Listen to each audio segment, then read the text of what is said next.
नमस्कार, मी ऋषी देसाई. फटका या विशेष कार्यक्रमात आपलं स्वागत. फटका या कार्यक्रमाच्या निमित्तानं आपण प्रशासनाच्या निमित्तानं कारभाराच्या उणीवावर बोलत असतो. आजचा विषय असाच एक महत्त्वाचा विषय. महाराष्ट्र सरकारच्या पावसाळी अधिवेशनात 12 आमदारांचं निलंबन करण्यात आलं होतं. विधानसभा अध्यक्षांच्या दालनात गोंधळ घातल्यानं निलंबनाची कारवाई झाली होती. याविरोधात भाजपनं अगदी सर्वोच्च न्यायालयात धाव घेतली. आज सर्वोच्च न्यायालयानं निलंबनाची कारवाई रद्द करण्याचा महत्त्वपूर्ण निर्णय घेतला. भारतीय जनता पक्षाच्या 12 आमदारांचं निलंबन सर्वोच्च न्यायालयानं रद्द केलंय. निकाल लागल्यानंतर खरं तर प्रश्न मिटतो, पण आजच्या निर्णयानंतर सभागृह पद्धती, विधिमंडळाचा कायदेशीर महत्त्व, आवाका आणि न्यायपालिकेचा विधिपालिकेतील सहभाग अशा अनेक विषयांवर नव्यानं प्रश्न उपस्थित झाले. यावरच आहे आजचा फटका. निलंबन रद्द, प्रवेश कधी? सुरुवातीला आज काय घडलं त्यावर एक नजर टाकूया. महाराष्ट्र भाजपच्या 12 आमदारांच्या निलंबनाबाबत सुप्रीम कोर्टानं मोठा निर्णय घेतला.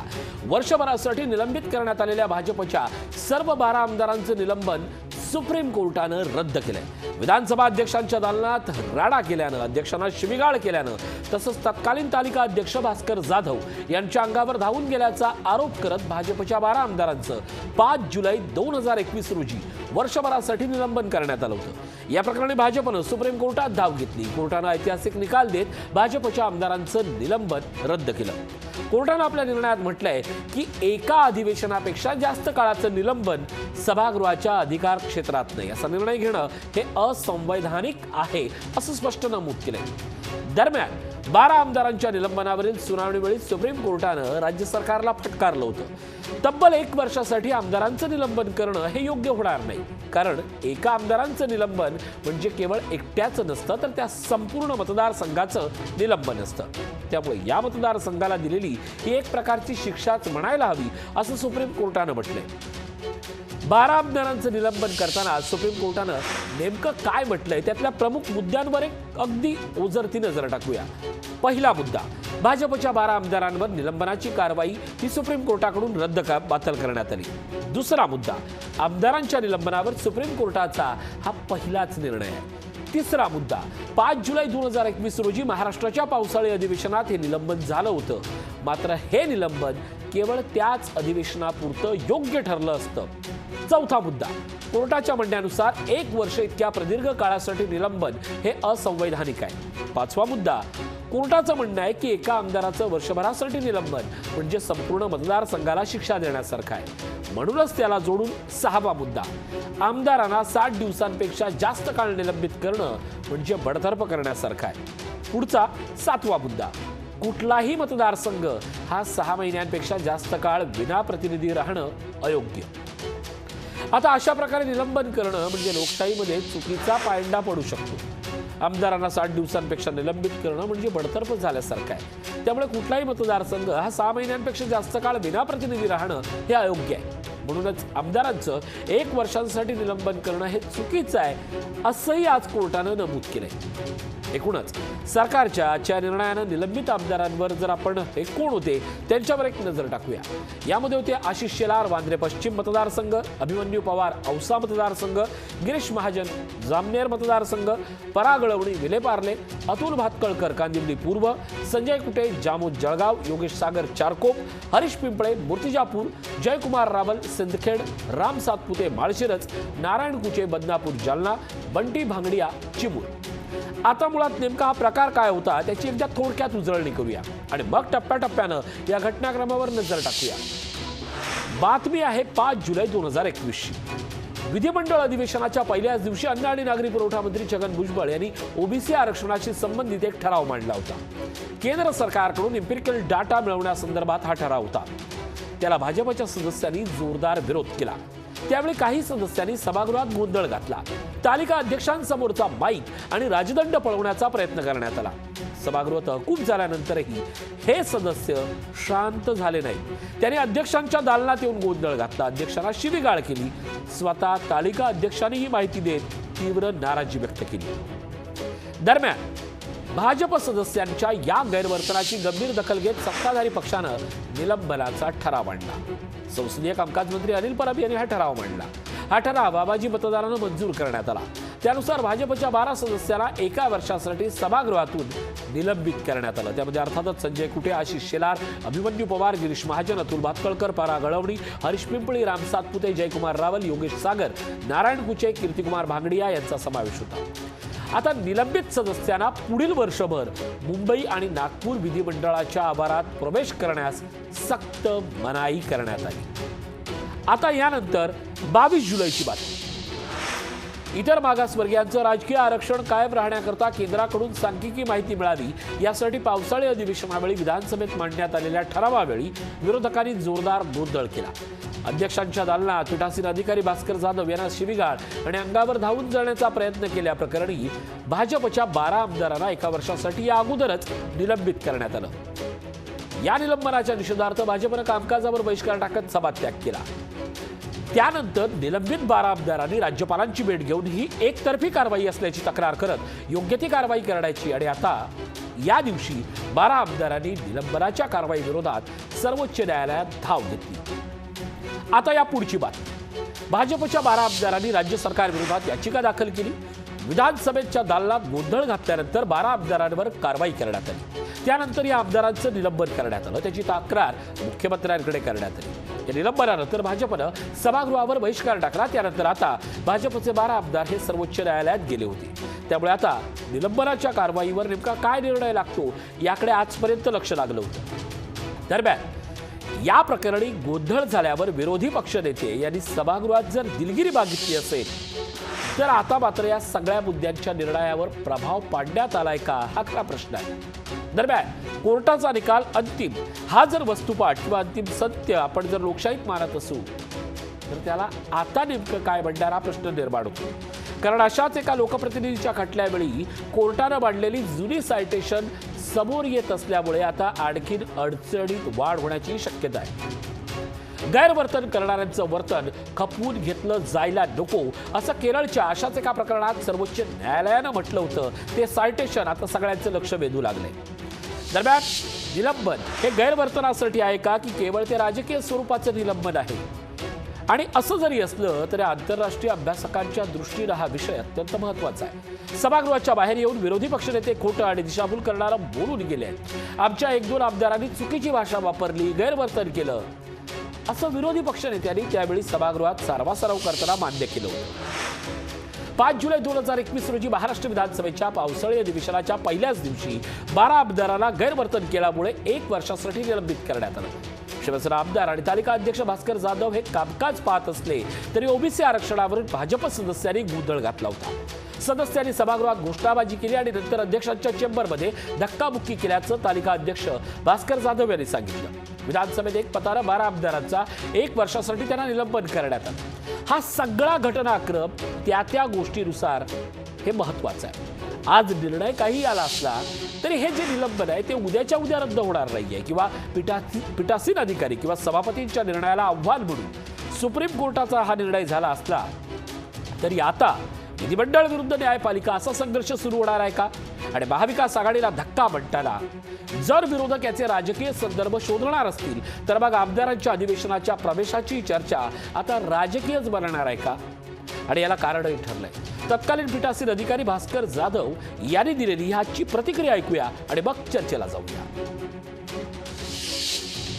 विधिमंडळाच्या आवारामध्ये होणारी जी काही कामं असतात किंवा सभा असते, मीटिंग असते, त्या ह्याच्यामध्ये कामकाजामध्ये त्यांनी भाग घ्यायचा नाही एवढ्या पुरेसंच त्यांचं निलंबन आहे। त्यामुळं तुम्ही म्हणता असं जर कोर्टानं निरीक्षण नोंदवलं असेल की त्यांना पूर्णपणे त्यांच्या अधिकारापासून वंचित ठेवलंय, सेवेपासून वंचित ठेवलंय, त्यांच्या कामापासून त्यांना दूर केलंय तर ते योग्य नाही। त्यांना तशा पद्धतीचं कुठंही बंधन करण्यात आलेलं नाही हे आपण लक्षात घेतलं पाहिजे। त्यामुळं असं निरीक्षण असेल असं मला वाटत नाही। काही कालावधीनंतर विरोधी पक्ष, सत्ताधारी पक्ष हे एकत्र बसतात आणि एकत्र बसल्यानंतर हा कालावधी कमी करतात। त्यामुळं आम्हाला मनमानीपणे वाटेल असं काही म्हणण्याचं काही कारण नाही। 2014 ते 19च्या कालखंडामध्ये देवेंद्र फडणवीस सरकारने देखील आम्हाला निलंबित केलं होतं। तेव्हाचा कालखंड काढून बघा किती आहे तो। त्यामुळे हे काय नवीन आणि जगावेगळं घडलं असं काय नाही। पण तुम्ही म्हणता त्या एकामताशी आणि कोर्टानं हे जर निरीक्षण नोंदवलं असेल तर त्याच्याशी मीही सहमत आहे की हा कालावधी किती असावा हे नक्की एकदा ठरलं तर फार बरं होईल. काही महाविकास आघाडीला दणका धक्का फटका वगैरे काही बसलेला नाही.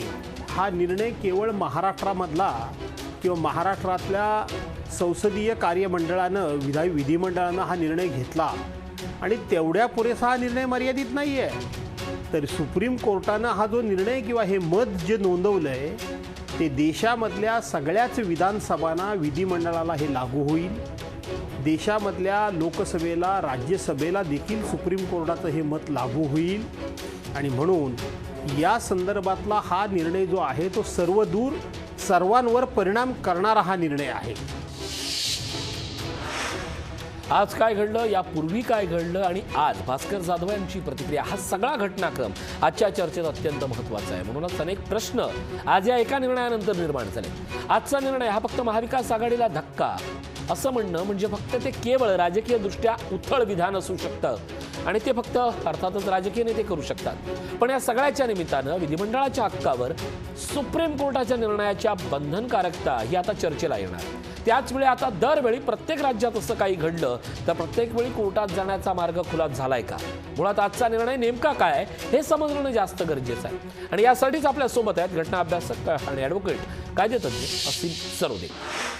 सरोदे सर, स्वागत. मुद्दा या अगोदरचा घटनाक्रम, त्यानंतरची कायदेशीर लढाई, कोर्टाचा आजचा निर्णय, त्यावर पीठासीन अधिकारी असणारे भास्कर जाधव यांची प्रतिक्रिया, ही सगळी सांगितली. एक ॲडव्होकेट म्हणून सुप्रीम कोर्टाच्या निर्णयाचा आजचा नेमका अर्थ काय आहे? सुप्रीम कोर्टाने स्पष्टपणे हे सांगितलेलं आहे की कोणत्याही प्रकारची गैरवर्तणूक किंवा असभ्य वागणूक ही संसदेच्या राज्य विधिमंडळाच्या दालनात चालणार नाही. आता हे जेव्हा म्हटलेलं आहे तेव्हा ही वागणूक एखाद्या सत्ताधारी पक्षाकडून असेल किंवा विरोधी पक्षाकडून असेल, कोणाही कडून चालणार नाही. हा याच्यातला अभिप्रेत अर्थ जो आहे तो महत्वाचा आहे. आणि एक नियम ठरवून द्यावा, किती दिवसाची कालमर्यादा असेल निलंबनाची ती ठरवावी वगैरे असं सुद्धा काही जण बोलत आहेत.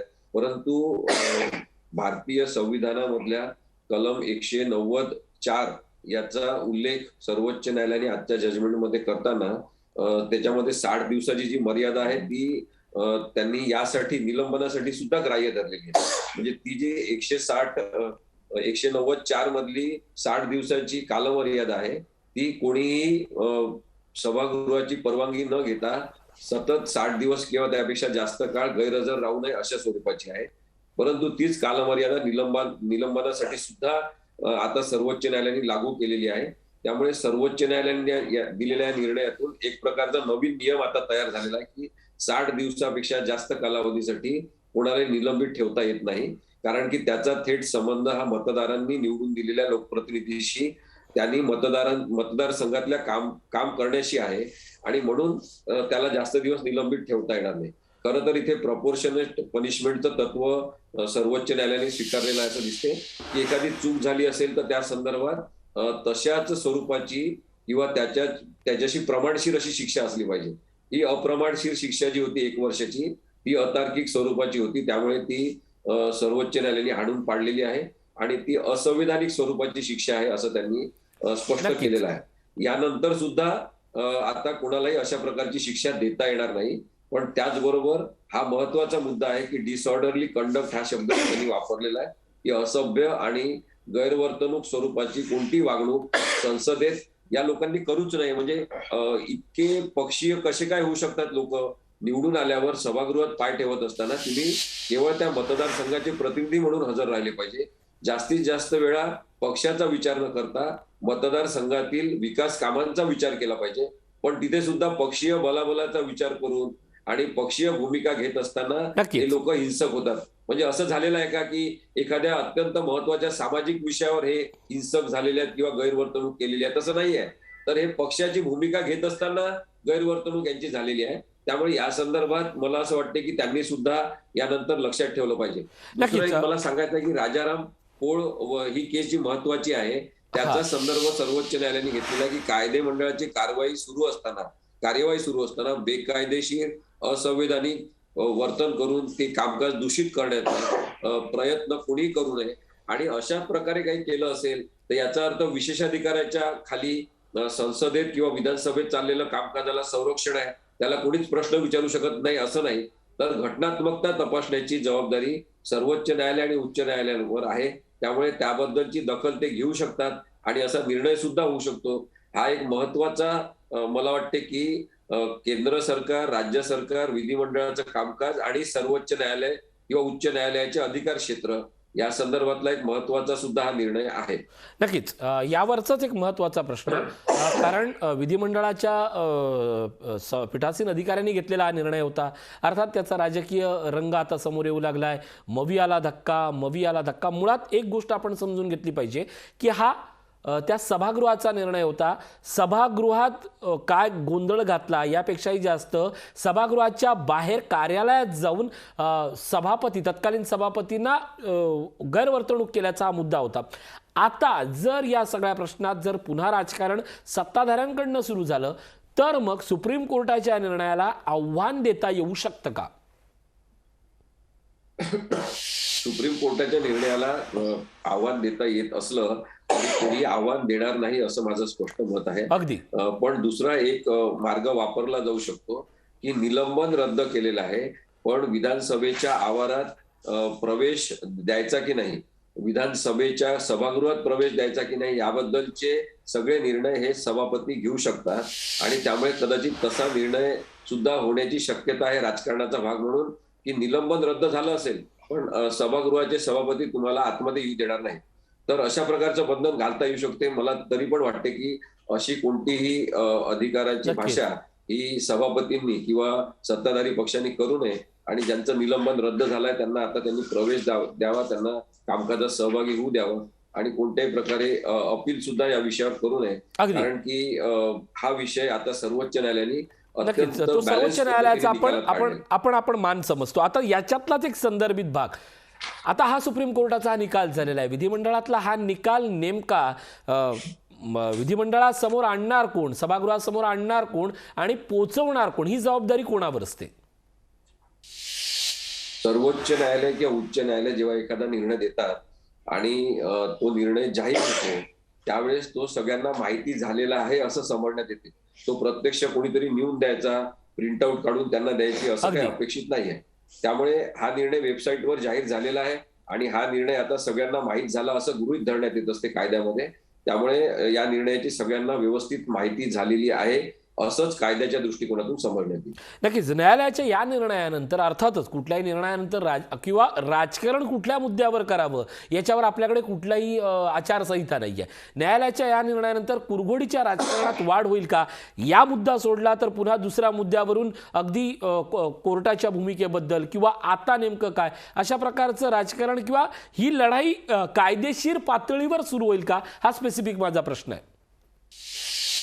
बघा, या प्रश्नातून एक झालेला आहे की कायदे मंडळ आणि न्याय संस्था यांचा सततचा संघर्ष वाढवणारे जे काही लोकप्रतिनिधी आहेत त्यांच्यामुळे अशी परिस्थिती निर्माण झाली आहे की जिथे न्यायालयाने हस्तक्षेप करू नये अशा कक्षा रुंदावत ते आता हस्तक्षेप करायला लागलेले आहे आणि त्याच्यातून जे संविधानिक संतुलन आहे ते चुकीच्या दिशेने जाईल असं मला वाटते. त्यामुळे यानंतर या राजकीय नेत्यांनी लक्षात ठेवलं पाहिजे की आपण न्यायालयाचा वापर करण्याची गरज पडणार नाही अशा प्रकारची वागणूक त्यांनी सगळ्यांनी ठेवली पाहिजे.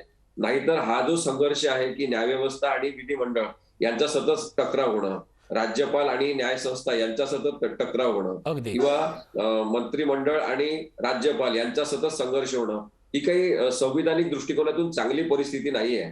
आणि त्यामुळे मला असं वाटतं की संतुलन हे संविधानामध्ये केलेलं आहे ऑलरेडी, पण हे सगळे असंतुलित वागणारे जे वाढले आहेत अचानक त्याचा विचार आता नागरिकांनी, मतदारांनी केला पाहिजे आणि या लोकांना आपापल्या मतदारसंघात सगळ्यांनी प्रश्न विचारले पाहिजे की आम्हाला असा गोंधळ घातलेला चालणार नाही, तुमची वागणूक संविधानिक असली पाहिजे, संविधानिक नैतिकता तुम्ही सगळ्यांनी पाळली पाहिजे.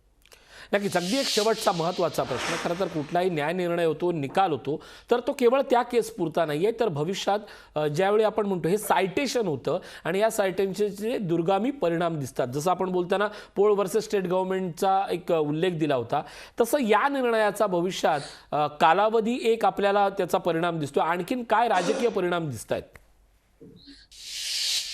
न्यायालयाने स्पष्टपणे सांगितलं की डिसऑर्डरली प्रकारची वागणूक चालणार नाही. त्यामुळे आता हा महाराष्ट्रापुरता निर्णय असला तरी हा सर्वत्र सगळ्या राज्यांना लागू होणार आहे. आणि याच्यातून दोन गोष्टी होतील. एक तर आमदारांची वागणूक ही सुधारेल अशी अपेक्षा आपण करू शकतो, सगळ्याच लोकप्रतिनिधींची आणि लोकसभेतल्या इव्हन सदस्यांची सुद्धा. अगदी. त्याचबरोबर निलंबनासाठी अवास्तव कालावधी टाकून निलंबन यानंतर होणार नाही हे सुद्धा आता स्पष्ट झालेलं आहे. अगदी. आणि म्हणून ही एक चांगली वळण लावणारी गोष्ट सर्वोच्च न्यायालयाने केलेली आहे. या निमित्ताने त्यांचा हस्तक्षेप हा सकारात्मक हस्तक्षेप असं समजायला पाहिजे आणि यातून चांगली दिशा आता पुढच्या सगळ्या वागणुकीला सगळ्यांच्या मिळेल. नक्कीच स्थानिक राजकारणात काय झालं यापेक्षा पुढची आगामी येणारी दिशा ही अत्यंत महत्त्वाची असणार आहे. धन्यवाद तसीमजी, या सगळ्या चर्चेत आपण सहभागी झालात आणि न्यायिक आपण माहिती दिली त्याबद्दल. मुद्दा हाच आहे, आज विधानसभेचा निर्णय लागलाय पण त्याच वेळेला राज्यसभेचा असाच एक प्रश्न रेंगाळत पडलेला आहे. राज्यसभेच्या खासदारांच्या निलंबनाचं काय आणि त्याचवेळी राज्यातल्या आमदारांच्या नियुक्तीचा प्रश्नही आता पुन्हा असा चर्चेला येणार का? त्यासाठी सत्ताधारी आक्रमक होणार का? न्यायपालिका आणि अर्थातच विधानमंडळ या दोन्ही गोष्टी या न्यायाच्या समान आहेत, कायदे करण्याच्या कायदेमंडळाच्या गोष्टी आहेत. पण या गोष्टींचं गांभीर्य हे सरते शेवटी लोकांच्या समाजहितासाठी असलं पाहिजे एवढं मात्र नक्की. आजच्या या विशेष कार्यक्रमात इथं थांबतोय. त्यांच्या बातम्यांसाठी पाहत राहा लोकशाही न्यूज.